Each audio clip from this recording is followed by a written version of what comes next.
My sister stole my millionaire fiancé 6 years ago. Now she regrets everything. Okay, so I'm Rebecca Wilson. I'm 38 years old, and I live in Boston. I work as a marketing director at a mid-sized tech company. Nothing glamorous, but it pays well, and I've worked my ass off to get to where I am. I thought I had my life pretty much figured out. Great job, decent friends, a condo I bought after years of scrimping, and the cherry on top? I was engaged to Nathan Reynolds, a tech entrepreneur who made his first couple million by the time he turned 30. We met at a conference in New York, where I was giving a presentation on brand strategy. He walked up to me afterward, complimented my pitch, and asked if I wanted to get a drink. That turned into a weekend together, which turned into flying back and forth between Boston and San Francisco for months. A year later, he moved into my place. 8 months after that, he proposed on a private yacht in the Amalfi Coast. Yeah, I know. Sounds like a damn fairy tale. Nathan was the kind of man women dreamed about. Tall, charming, razor-sharp, but not arrogant. He didn't care about fancy labels or status symbols, even though he could afford anything. He drove a Tesla, but didn't brag about it. Bought me a 5-carat ash-share cut diamond, platinum band, from Harry Winston, and didn't blink at the cost. Every date felt like a dream. Michelin restaurants, weekend trips to Napa, once even Tokyo for my birthday. But it wasn't just the money. He listened, remembered the little things, made me feel like I was the only woman in the world. So when he asked me to marry him, I said yes without hesitation. We set the date for the following spring. I started planning like every bride-to-be does, Pinterest boards, fittings, venue scouting. And I made what I now realize was the dumbest decision of my life. I asked my younger sister Stephanie to be my maid of honor. Stephanie is 2 years younger than me, and we've never had an easy relationship. Growing up, she was the loud one, the troublemaker, the girl who couldn't stand being in my shadow. My childhood was filled with moments where she'd steal my clothes, flirt with my boyfriends, even try to crash my birthday parties. Still, I kept trying. I told myself she was family. And after our mom died of cancer, I felt obligated to keep her close. I guess I thought giving her a role in my wedding would be some kind of olive branch. I thought maybe this time she'd prove me wrong. She didn't. The first red flag came the night of our engagement party. Nathan rented out this rooftop lounge overlooking the harbor. Classy, elegant, not over the top. Stephanie showed up an hour late in a floor-length sequin black dress that looked more like something you'd wear to a movie premiere. I was in blush pink, soft waves, natural makeup. She looked like a Kardashian trying to outshine everyone in the room. She spent the entire night clinging to Nathan's side, giggling too loud at his jokes, bringing up funny stories about my past that I hadn't thought about in 20 years. At one point, I caught her touching his arm and whispering something in his ear. He laughed it off, but I felt something twist in my gut. I told myself I was being paranoid. She always craved attention. Nathan loved me. That should have been the end of it. Then came the dress fitting. I invited her and 2 of my bridesmaids, my college roommate Tasha and a coworker turned close friend, Megan. It was supposed to be a fun girls' day. Champagne, fittings, laughter. But Stephanie picked at everything. Don't you think lace is a little old-fashioned? You're going with ivory? That can be really unforgiving on camera. Maybe something more modern would suit your figure better. It took everything in me not to scream. The consultant kept glancing at me like, is she serious? It didn't stop there. Over the next few weeks, she accidentally forgot to send the bridesmaids group chat messages. Claimed her phone was acting up. Missed the florist meeting because she lost track of time. I asked her to handle a simple task, order customized robes for the bridal party. She picked robes that said, wifey material, in gaudy script and got everyone's sizes wrong.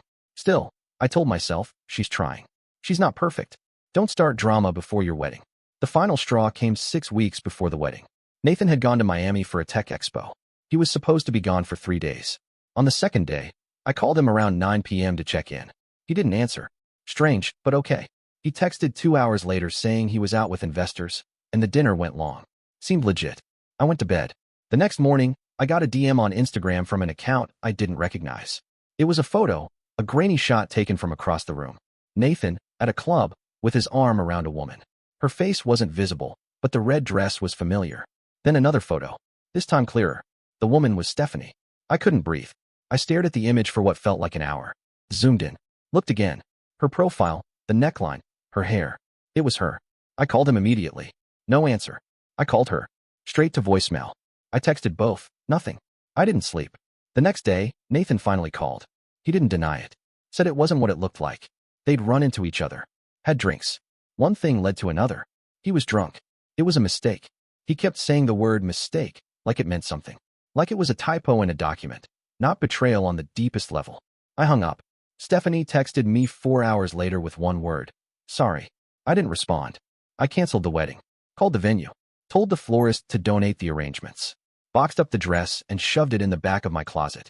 Sent back the ring, not out of grace, but because I couldn't stand the sight of it. People ask if I regret anything. And yeah, I do.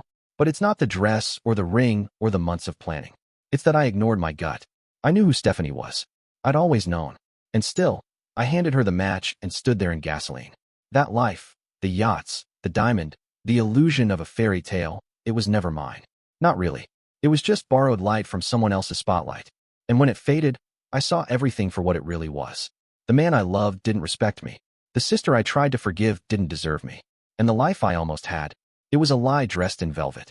It started not long after we got back from the Amalfi Coast, right after the engagement photos were done, and I was knee-deep in wedding spreadsheets and vendor calls. At first, I didn't notice it. Or maybe I did but refused to acknowledge it. Nathan was just off. That's the only way I can describe it. He wasn't cold exactly. Not in the way people are in movies when they suddenly go from passionate to frigid. It was subtler than that. He became irritable, easily annoyed over things that never used to bother him. If I asked what he wanted for dinner, he'd snap that he didn't care, or worse, give me that tight-lipped look like I was somehow suffocating him. We used to laugh about those stupid BuzzFeed quizzes I'd take at night in bed. Now he rolled his eyes and went to shower instead. He also stopped making time for me. I used to joke that we were practically attached at the hip. Weekend farmers markets, coffee shop dates, movie marathons, all gone. Now there were constant last-minute investor meetings, late-night Zooms, and crunch time at the office. He'd kiss my cheek and mutter an excuse before disappearing into his home office for hours. I figured he was just stressed. The tech industry's brutal, and I knew how much pressure he was under trying to close funding for his next launch. So I gave him space. Told myself I was being a supportive fiancé. Then came the phone thing. Nathan used to be totally casual about his phone. He'd leave it face up on the table, even hand it to me sometimes to check his calendar or play music on our Bluetooth speaker. One night, I walked into the living room while he was on the couch, and he immediately flipped his phone over when he saw me. Like a reflex, I froze in the doorway, and he acted like nothing had happened. Just muscle memory, he said. Didn't want to be distracted. But from that day on, the phone never left his side. It was always in his pocket or flipped screen down. He started getting these quiet notifications and would tilt his body away slightly while reading them. I asked once if everything was okay, and he brushed me off with a quick yeah, just work. I still didn't want to believe anything was wrong. Instead, I convinced myself that maybe I was being needy, maybe I was just overwhelmed from the planning, or maybe he was going through something he wasn't ready to talk about. And then Stephanie started showing up more. At first, it made sense. She was my maid of honor. She was supposed to be involved. But she suddenly had all this free time, always just stopping by with a new idea or some mood board she'd made, always bringing lattes or wine or some new candle she said reminded her of romance in Paris. But she never wanted to talk about the bridesmaids' dresses or confirm anything about her responsibilities. Every visit turned into her draping herself over the back of our couch, giggling at Nathan's jokes, suggesting fun couples games, or throwing out weird, vaguely inappropriate jokes about honeymoons. I noticed how she always made herself physically closer to him than necessary, sitting next to him instead of across, laughing too hard at things that weren't even funny, touching his wrist when she handed him his drink. I didn't want to be the jealous sister. I'd spent my entire life watching her compete with me for attention, and I swore to myself I wouldn't make this about old wounds. So I ignored it, told myself she was just being extra. She always was. But the worst part was Nathan never pushed her away. He never told her to back off. He laughed with her, teased her back. Sometimes he even defended her when I'd lightly mention how she could be a little much. Said I was being harsh. Said I should appreciate the help. And then he started criticizing me. Not directly. Not in the way that you could point to and say that's cruel. But in little ways. One day, I wore a red dress I loved. He looked me up and down and said red's not really your color. I'd put on makeup for date night, and he'd say, don't you think it's a little heavy? You look prettier natural. I was getting my hair done for the wedding trial, and sent him a picture from the salon. He replied with one word, I stared at that message for a full 5 minutes. Not beautiful, not wow, just The worst moment came 3 weeks before it all exploded. I had taken his car, his black Audi, which he always kept immaculately clean, to pick up a set of glass votives from a boutique across town that was closing down. He offered to let me use it because my SUV was in the shop and the roads were icy that day. I remember I was blasting music, in a decent mood, finally feeling like things were coming together. I stopped at a red light, reached down to grab my chapstick from the console, and something caught my eye under the passenger seat. It was small, metallic, and glittering. I pulled over into a CVS parking lot and reached down. It was an earring, silver, teardrop-shaped, with tiny rhinestones and a fake pearl. I stared at it for a solid minute before my stomach dropped. I recognized it. Stephanie wore those exact earrings at our engagement party. I remembered because I had asked if she borrowed them from our late mother. She said no, they were hers, something she picked up at a vintage shop. I held it in my hand like it might bite me. I called Nathan. He didn't pick up. I called again. Voicemail. I didn't know what to do, so I drove home, walked in like a zombie, and waited. When he finally came through the door an hour later, I was sitting on the couch, holding the earring. He froze. Didn't say anything for a second. Then asked, "What's that?" I asked him the same. He shrugged. Said maybe it belonged to someone at work, maybe one of the interns hitched a ride with him. I asked him if the intern happened to have my sister's exact earring. He said I was being paranoid. Said I needed to calm down. Said I was letting the stress of the wedding mess with my head. I didn't yell. I didn't throw anything. I just stood up, walked past him, and locked myself in the bathroom. I turned on the shower and sat on the cold tile floor and cried so hard I couldn't breathe. It wasn't just the earring. It was everything that had led up to it. The whispers, the secrecy, the dismissals, the weird energy in the room whenever the two of them were together. I don't know why I didn't confront Stephanie right then. Maybe part of me still hoped there was some innocent explanation. Or maybe I was afraid she'd confirm exactly what I already knew. Either way, after that day, the illusion was gone. I didn't trust Nathan. I didn't trust my own sister. And worst of all, I didn't trust myself, because deep down, I had known for weeks, maybe even months. I just didn't want it to be true. It happened on a Tuesday afternoon, 3 weeks before the wedding. I remember the exact day, the time, the shoes I was wearing, the way the light was coming through the upstairs windows of our condo. Because when your life shatters that violently, your brain preserves every detail like broken glass under a microscope. I'd left work early that day, not for anything dramatic, just a headache and a vague sense of exhaustion that had been following me around for weeks. My boss told me to go home and rest. I didn't tell Nathan I was coming back early. I figured I'd surprise him, maybe bring him a coffee, maybe pretend like things were normal for just one evening. The house was quiet when I came in. No TV, no music, no footsteps. I remember how still everything felt. I set my keys on the console by the front door, kicked off my heels, and padded up the stairs. I was about to call out to him, maybe ask if he wanted takeout for dinner, when I heard a soft sound coming from his office. The door was cracked open, just enough to see the glow of his computer screen. I stepped closer, and I saw them. I saw Nathan, the man I was supposed to marry in exactly 21 days, kissing my sister like he'd been starving for her. It wasn't a mistake. It wasn't a stolen moment. It was deliberate. His hands were in her hair, her arms wrapped around his neck, their bodies pressed together like they'd done this 100 times before. There was no awkwardness, no hesitation, just heat and familiarity. I didn't say anything. I didn't scream. I didn't drop the coffee I was holding or throw the door open or launch into some theatrical meltdown like I always imagined I would if I ever caught someone cheating. I just stood there, frozen in place, my heart cracking open in complete silence. Eventually, they noticed me. Stephanie turned her head first. Her eyes met mine. She didn't look guilty. She didn't even look surprised. Nathan turned a second later. His face went slack, like someone had pulled the power cord on his brain. He didn't move. Neither of them said anything at first. Then Stephanie stepped forward, like she was about to start some rehearsed speech. But she didn't bother. She just looked at me and said, "I didn't plan for it to happen, but we've been seeing each other for a while." That was it. No apology. No excuses. Just a plain statement, like she was reading off a grocery list. Nathan still hadn't said a word. I didn't care. I didn't need to hear anything from him. I stared at both of them, took one last look at the man I thought I'd grow old with, and the sister I'd spent years defending even when she didn't deserve it, and I turned around and walked out of the room. I didn't run. I didn't cry. I didn't slam any doors. I walked back down the stairs, picked up my heels, grabbed my bag, and left. That's what I remember most, the silence. No footsteps behind me. No shouting. No one chasing after me to explain. Just silence, thick and final like the end of a song you never wanted to hear again.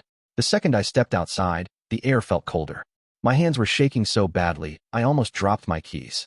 I sat in my car for 10 minutes without starting the engine, just staring at the steering wheel while my whole body pulsed with this sick combination of shock, humiliation, and rage so deep it didn't even have a name. But I didn't scream. I didn't let myself cry until much later. In that moment, I was steel. Because if they were going to destroy my world, I wasn't going to give them the satisfaction of watching me fall apart. The days after I walked out of that house felt like I'd been dropped into a gray vacuum. Time didn't really move, not in any way that made sense. I stopped checking the date, ignored calls from vendors asking if the wedding was still happening, and let unread emails pile up in my inbox until it overflowed with reminders of a life that no longer existed. I couldn't even bring myself to officially cancel everything.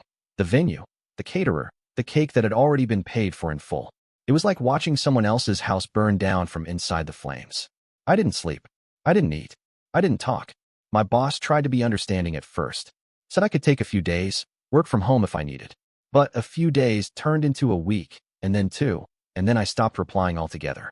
My biggest clients started pulling out, one by one, emails with subject lines like change of direction or we've decided to go with another agency.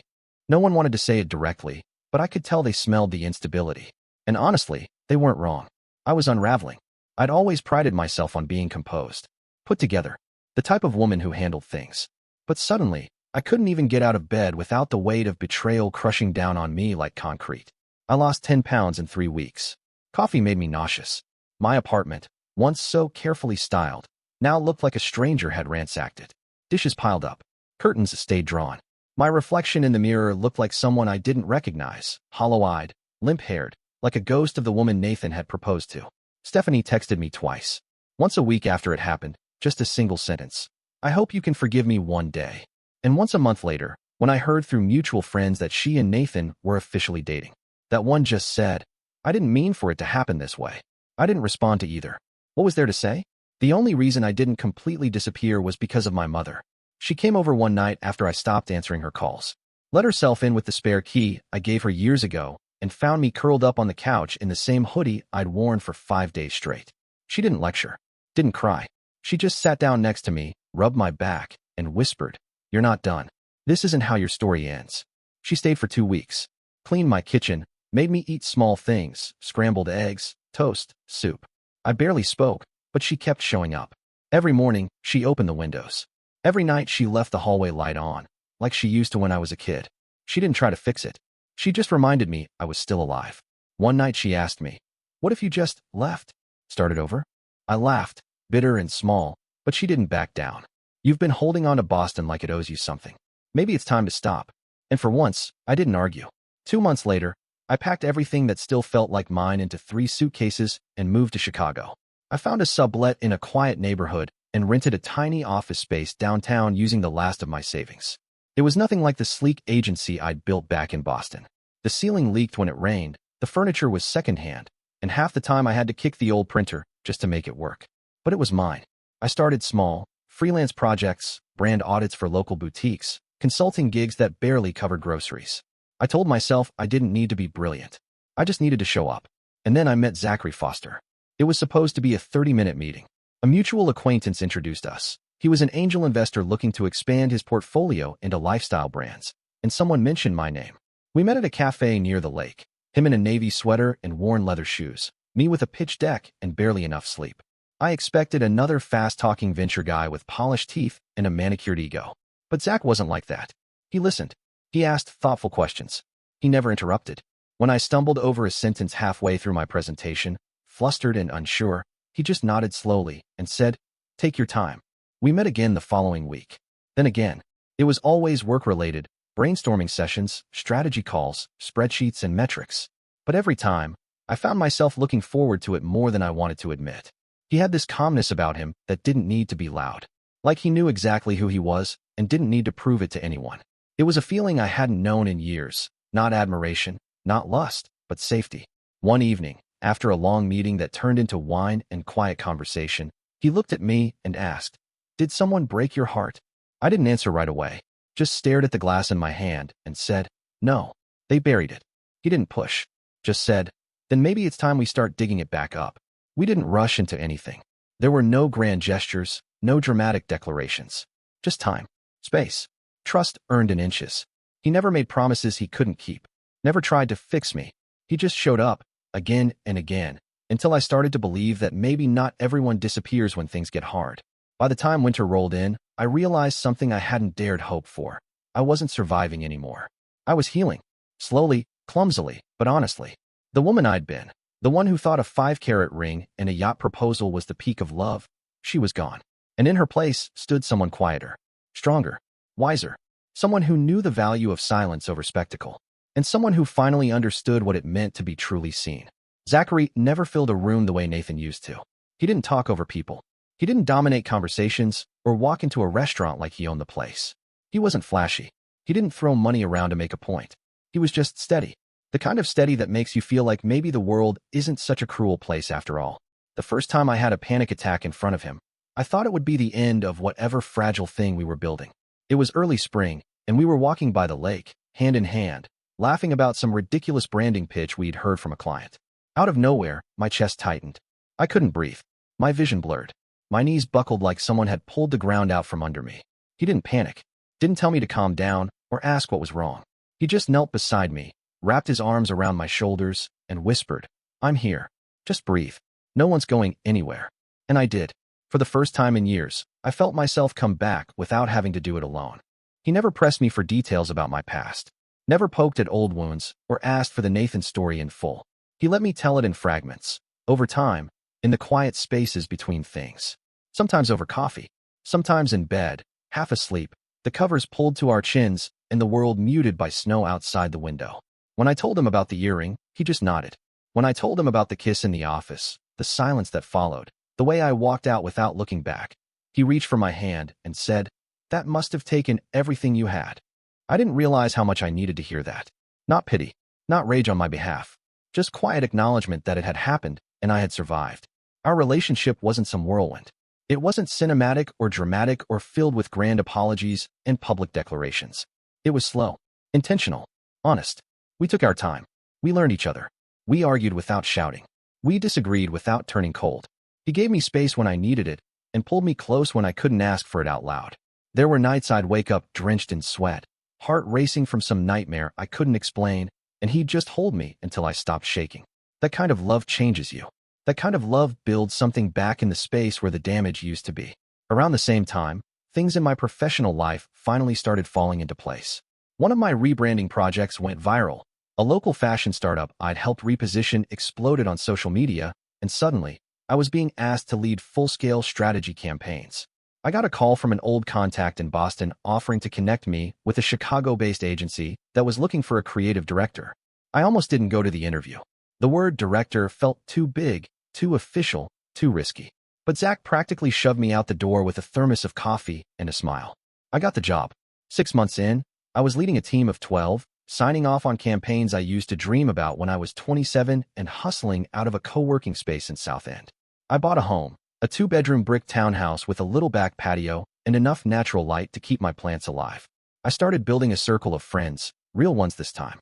People who came over for wine and talked about things that mattered. People who didn't know the version of me that had stood in that office doorway and watched her world implode. I liked that. Then came the proposal. It wasn't on a yacht. There was no string quartet or skywriting or a photographer hiding behind a bush. It was a Tuesday night. We'd just finished eating Thai takeout on my kitchen floor because the table hadn't been delivered yet. I was in sweatpants. He was wearing mismatched socks. We were laughing about something dumb, some memory from our third date when I'd accidentally spilled wine on his suede jacket and spent the whole night apologizing. He pulled out a small box and said, "I don't need a perfect moment. I just need this one." And I didn't freeze. I didn't feel the urge to run or cry or search for the exit. I just nodded and said yes.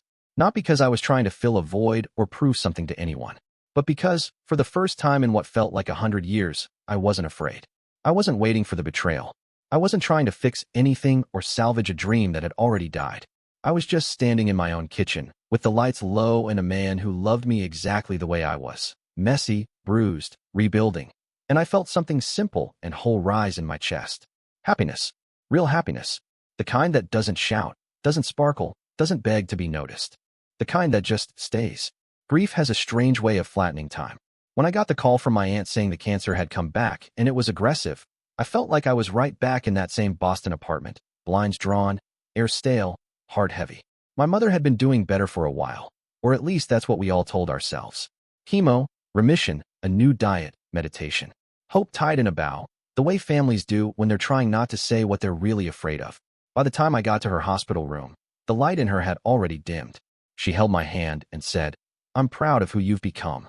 Those were her last clear words to me. The funeral was quiet, intimate, the kind she would have liked. I wore a black coat that fell just below my knees and kept my hair pulled back. Zachary stood beside me the entire time, one hand on my back, the other quietly folding mine inside his like he was anchoring me in place. People came in waves, cousins, distant family, neighbors I hadn't seen in decades. I nodded, hugged, accepted murmured condolences with that blank autopilot face you develop when your heart is too cracked to do anything else. And then Stephanie arrived. I saw her before she saw me. She walked in like she was entering a gala, not a funeral. Long camel coat, hair curled, diamond studs, that glimmering fake sympathy smile she'd perfected years ago. Nathan was with her, trailing a step behind, less confident than I remembered him. His beard was thicker now, a little gray at the edges, and he'd put on weight around his face. He was still handsome, but there was something dull in his eyes. Like the shine had faded and no one bothered to polish it back up. Stephanie spotted me and headed straight over. "Oh my God," she said, pulling me into a hug I didn't ask for. "It's been forever. You look different. In a good way, I mean. Older, but like, elegant." I pulled back and gave a stiff smile. "Hi, Steph." She glanced at my coat, then at the man standing beside me. "And this must be?" Zach extended his hand with that same calm, unshakable confidence that had steadied me through the worst days of my life. "Zachary Foster. I'm Rebecca's husband." Her smile twitched at the corners. "Husband?" she said, like she'd misheard. "Oh wow, you two got married." "We did," I said. "Almost 2 years ago." She blinked, then turned toward Nathan, clearly waiting for a reaction. He didn't offer one. "Well," she said quickly, flipping her hair back like we were back in high school competing over prom dresses, "Nathan and I are doing amazing. We just bought a place in Brookline. 5 bedrooms, huge yard. Finally got the kitchen remodeled, marble counters, custom cabinetry. Oh, and Nathan got me this." She held out her hand like she was showing off an Oscar. The ring was big. Not elegant, just big.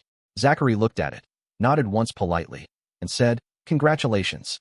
I wanted to walk away right then, but the universe, in all its twisted brilliance, had one more move to make. An older man walked up to Zach mid-conversation, shook his hand, and said, "Great work on that Horizon Tech deal. You really turned the table on Reynolds Group."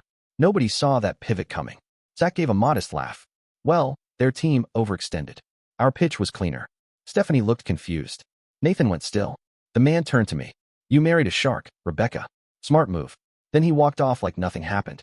I didn't say anything at first, just stood there watching Nathan piece it together. He looked at Zach. "Your foster capital." Zach nodded. "That's right." Nathan clenched his jaw. "You led the buyout." Zach shrugged. "We supported the founders through Series C. They needed stability, not flash." "No offense." Nathan didn't respond. Stephanie glanced between them like she'd walked into a movie halfway through and missed the first big twist. I could have gloated. I could have smiled or thrown in a well-placed jab. But I didn't. I just looked him in the eye and said, "Small world." And for the first time since the day I saw them together in that office, Nathan couldn't meet my gaze. He looked away. Not angry, just diminished. I turned to Zach, took his hand, and said, "Let's go." We walked away together, my grief and my pride braided tight in my chest. It wasn't justice. It wasn't revenge. But it was peace. It was 2 days after the funeral, late afternoon, the kind of heavy silence that hangs over a house that used to be full of life and now feels like it's holding its breath. I was in the den at my parents' place, sitting on the floor with a half-open box of old photo albums and one of Mom's sweaters folded over my lap like some kind of emotional shield. Zach had gone back to the hotel to take a few calls, and I thought I'd be alone for the evening. But then I heard the front door open and the creak of hesitant footsteps. I knew it was her before she said anything. Stephanie stepped into the room like she was trying not to be seen, even though she was the only one there. No makeup, jeans, a hoodie I vaguely recognized from one of Nathan's old conference trips. Her hair was pulled back into a messy bun, and her eyes were swollen, not just from crying, but from the kind of exhaustion that doesn't come from one bad night. She looked like someone who hadn't slept properly in months. I didn't say anything. I just watched her. "I didn't think you'd still be here," she said quietly, hands shoved into her sleeves like a kid bracing for detention. I nodded toward the box in front of me, still going through her things. She hesitated, then sat down on the floor a few feet away. There was no ceremony to it. She just dropped into place, cross-legged like we were 10 again, back in this same room, watching cartoons before dinner. For a while, neither of us spoke. I handed her one of the photo albums without looking directly at her, and she took it wordlessly. The room creaked with the sound of old floorboards and grief. "I left him," she said eventually. Her voice was so flat it barely sounded like her. I looked up, not surprised but still caught off guard. Nathan. She nodded. He doesn't know it yet. I'm staying at a friend's. I have a lawyer. It's just a matter of time. I waited, but she kept her eyes on the floor. When she finally spoke again, her voice cracked. I thought he was everything. At first, he made me feel like I mattered. Like I was finally someone worth something. But it didn't last. She reached into the front pocket of her hoodie and pulled out a tissue, twisting it in her hands. He controls everything, she said. The money, the passwords, who I can talk to, when I can leave the house. I was scared to go to the grocery store without texting him a receipt. He used to say it was just budgeting, smart finances. But it wasn't. I didn't interrupt. I didn't need to. I'm over $100,000 in debt, she whispered. Most of it's in my name. I didn't even know until I tried to refinance the mortgage. She wiped her eyes and laughed bitterly. Isn't that poetic? I burned your life down for a man who's been slowly drowning me. I wanted to hate her. I really did. But sitting there, watching her come undone with none of the bravado, none of the shine, I saw the version of Stephanie I hadn't seen since we were kids. The one who used to sneak into my room at night after nightmares. The one who used to beg me not to leave for summer camp without her. The one who used to be my sister before everything got tangled and poisoned. I'm sorry, she said. Not because my life fell apart. Not because you ended up happier without him. I'm sorry because I knew what I was doing. I just didn't care. I was so jealous of you, I couldn't see straight. And then when he paid attention to me, I felt powerful. Like I'd finally won something. But I lost everything. I didn't offer forgiveness. I didn't say it was okay. Instead, I reached for one of Mom's old journals, the green one with the worn leather strap. We used to tease her about them growing up. She had a different one for every year, kept them stacked in the linen closet like secret chapters of her life. I opened it and handed it to Stephanie. Mom started writing this one the year you moved back home, I said. She looked down at the first page, eyes flicking over the loopy cursive. She read quietly for a minute, then choked out a small laugh. She called me a hurricane with eyeliner. We stayed there for hours, reading, sorting, remembering. At some point, we found a box of old VHS tapes and stacked birthday cards, and a Polaroid from a trip to the Cape when I was 12 and she was 10, both of us sunburned and grinning with ice cream dripping down our arms. She kept staring at that photo like it was a version of herself she didn't know how to get back to. We didn't talk about the wedding. We didn't talk about the years of silence. We just sat in the grief, in the history, in the small act of being in the same room again without it imploding. It wasn't forgiveness. Not yet. Maybe not ever in the way people write about it. But it was something. A crack in the ice. A start. 6 months after my mother's funeral, I found myself standing barefoot in the kitchen of the house Zachary and I had spent the last year renovating, holding a pregnancy test with shaking hands and a mind so full it felt completely empty. I hadn't cried in months. Not since the day we spread my mother's ashes into the lake just outside her hometown. But in that moment, as I looked at the 2 pink lines, I felt tears fall silently down my face without even realizing they'd started. Zach came in from the yard with his sleeves rolled up, dirt under his nails from the herb boxes he insisted on building himself. He saw my face and froze. I didn't say anything, just handed him the test. He looked at it, then at me, then wrapped his arms around me so tight I could barely breathe. And still, I'd never felt more alive. Life, for once, didn't feel like it was something I had to wrestle into place. It was just there, unfolding, changing, steady in the quiet kind of way that used to scare me. I was no longer chasing something, no longer looking back. We'd finished the nursery together, pale yellow walls, soft gray armchair, a bookshelf Zach had made with his own hands. Every time I walked past the door, I'd stop just for a second and let it sink in. This was my life now. Not the one I'd imagined back when I thought a diamond ring and designer dinner parties meant happiness, but the real kind. The kind that came with cracked hardwood floors and mismatched mugs and love that never had to perform to prove it was real. Stephanie kept her word. She filed for divorce, took a studio apartment in Lincoln Park, and started working at a small boutique marketing firm a friend had helped her get into. Nothing flashy. Nothing like the life she used to brag about. But she seemed lighter when I saw her. Still guarded. Still trying. She showed up one afternoon with a box of lemon muffins she'd baked herself and placed them on my porch without saying much. I didn't invite her in, but I thanked her. That was how it went between us for a while. Small steps. Careful conversations. Occasionally, we'd meet at our mother's grave, sit together without needing to fill the silence. I couldn't say I'd forgiven her completely. There were scars between us that would probably never fade. But the weight I used to carry, the rage that used to crack through my chest like fire, was gone. I didn't wake up thinking about what she'd done. I didn't replay the betrayal. I had something better to look forward to now. A new chapter. A new family. A new me. I wasn't who I used to be. I wasn't the woman who stayed quiet to keep the peace. who ignored red flags just to avoid the truth. I was someone who had fallen apart, survived the collapse, and built something sturdier in its place. I was stronger, calmer, not harder, just more honest. So now, as I stand on the edge of something I never thought I'd have again, I look back and I wonder, what would you have done in my place? Would you have forgiven your sister? Would you have walked away the way I did?